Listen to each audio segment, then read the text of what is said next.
Alright, so today I'm going to be doing a long-term review of my Marzocchi Bomber Z2 now that I've been riding it for about a year. I think I've got over 500 miles on it, and I've honestly been pretty pleased with it. Now, if you know this channel, my most popular video is the Rockshox 35 Gold RL review video that I did a couple of years ago. And unfortunately, that fork kind of crapped out on me. And I went through the warranty process and all that, and it just kept coming back kind of broken. So I had to give up on this fork after running my friend Dan's Pike for a year. Thank you very much, Dan, for that. But I had to move on, and the Bomber Z2 was the natural selection around that $500 price point that the 35 Gold RL was once at. Now, keeping that in mind, I've been way more pleased with the Bomber Z2 over the past year. It has better small bump compliance than the Rockshox lower end stuff, but it is a bit more linear.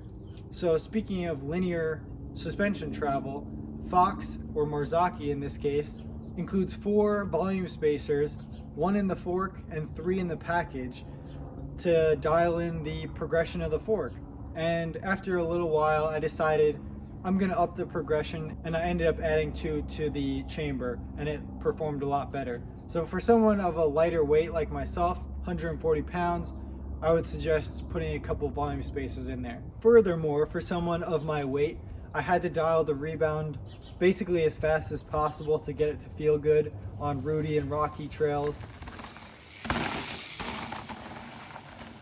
So that's just something to keep in mind if you are even lighter than myself. So speaking of my fork settings, I have 68 PSI in the fork, 2 clicks off fully fast for the rebound, and I have 3 volume spacers in the fork, and it's been feeling really good for me.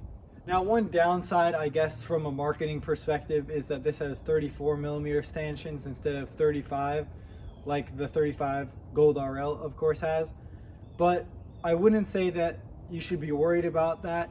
The stanchion diameter is only part of the story, and I think that this fork is plenty stiff for the riding that I do.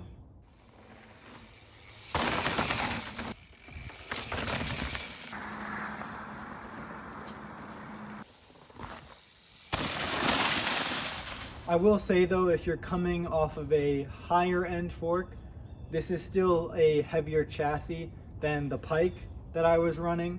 So, you know, if you're putting this on a cheaper bike, the front end feel might be a little bit heavier, but honestly, I don't really mind that. I feel like it aids in the stability of the front end. So, you know, it depends what you like.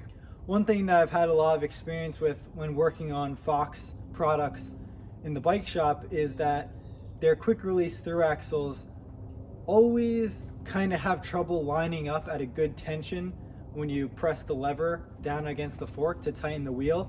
And I was pretty glad that this one actually fits perfectly. I get the right tension on the lever every time.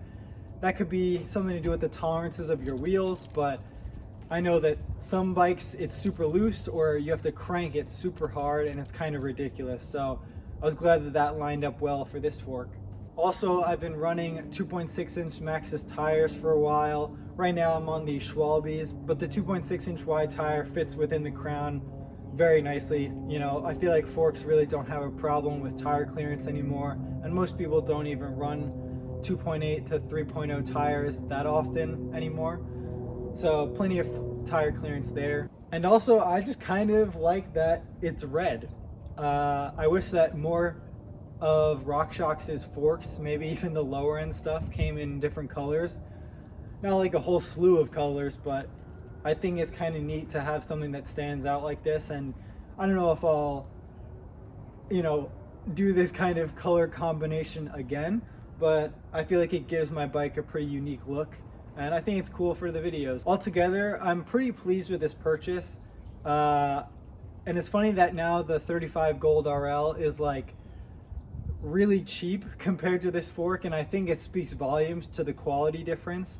I don't really know what was going on with Rockshox and that fork, but I've heard a lot of people had a lot of problems, and I got a lot of comments on that review of people having to get it warranted. So I've had good luck with this fork so far, and it has shown no signs of weakness, and I think that's all you can really ask for of a suspension fork on your mountain bike that you're trying to ride in and day out.